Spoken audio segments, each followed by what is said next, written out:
রামপুরহাটের হকারদের আর্তনাদ, বোলপুরে ওই দুটো বাচ্চা স্কুল থেকে ফিরে বাবার দোকানের সামনে বসে অজস্র কান্না, এই জলে, এই চোখের জলে কলকাতা পুরসভাতে 54টা ওয়ার্ডে বিজেপি লিড করেছে এবং মুখ্যমন্ত্রী নিজে তার গরিষ্ঠ ওয়ার্ডে হেরেছেন, তার ভবানীপুর বিধানসভাতে 9টার মধ্যে 5টা কেন্দ্রে।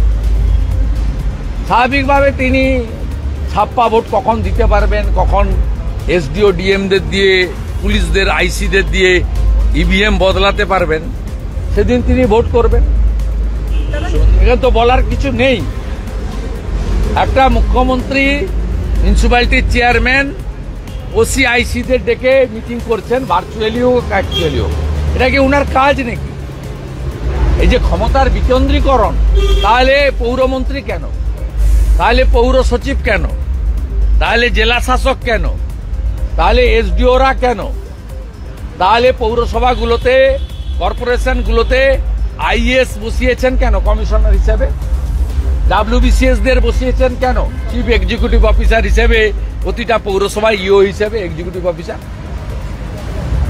আপনি আপনার নির্দেশ, আপনি মুখ্য সচিবকে, পৌর নগর উন্নয়ন সচিবকে, আপনার কলিগ জুনিয়র মিনিস্টারকে আপনি দেবেন।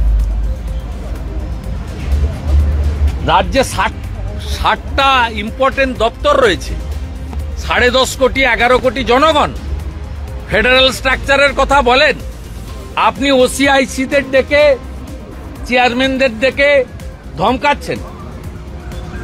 এটা কি মুখ্যমন্ত্রীর কাজ নাকি? কমপ্লিটলি মিডিয়া ফোবিয়া এবং ব্যাকফায়ার করে গেছে। এবং আপনার লোকরা যেভাবে নোটিশ ছাড়া করেছে,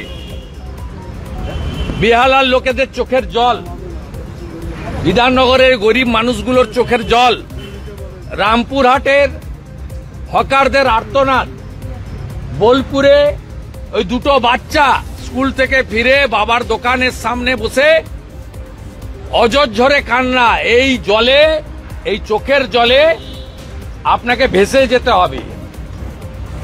আর আপনি বলছেন জমি উদ্ধার করবেন। আপনি নিজে কালীঘাটের টালিনালার জমি জবরদখল করে নিজের বাড়ি এক্সটেনশন করিয়েছেন, মিটিং হল তৈরি করেছেন। এখনই আমার সঙ্গে চলুন, 10 বছর আগে কালীঘাটের নালা কি ছিল, আজকে কি হয়েছে চোখের সামনে দেখিয়ে দিতে পারি আমি। জবরদখলকারী যদি কেউ হয়, নালা ক্যানেল যদি কেউ বন্ধ করে থাকে, ইরিগেশন যদি বন্ধ করে থাকে, তার নাম মমতা ব্যানার্জি এবং তার পরিবার। আপনাকে দেখে সুজিত বোস ওখানে লেক টাউনে দত্তাবাদে নিকাশি বুঝিয়ে প্লট করে কোটি কোটি টাকায় জমিগুলো বেচেছে। তাই সুজিত চোর আর আপনি সাধু এটা হতে পারে না, এক যাত্রায় পৃথক ফল হতে পারে। আমাদের ভিডিও ভালো লাগলে লাইক এবং শেয়ার করুন, কমেন্ট সেকশনে গিয়ে জানান আপনাদের মতামত। আরো ভিডিও পেতে আমাদের চ্যানেল সাবস্ক্রাইব করুন এবং প্রতি মুহূর্তে খবরের আপডেট পেতে প্রেস করুন বেল আইকন।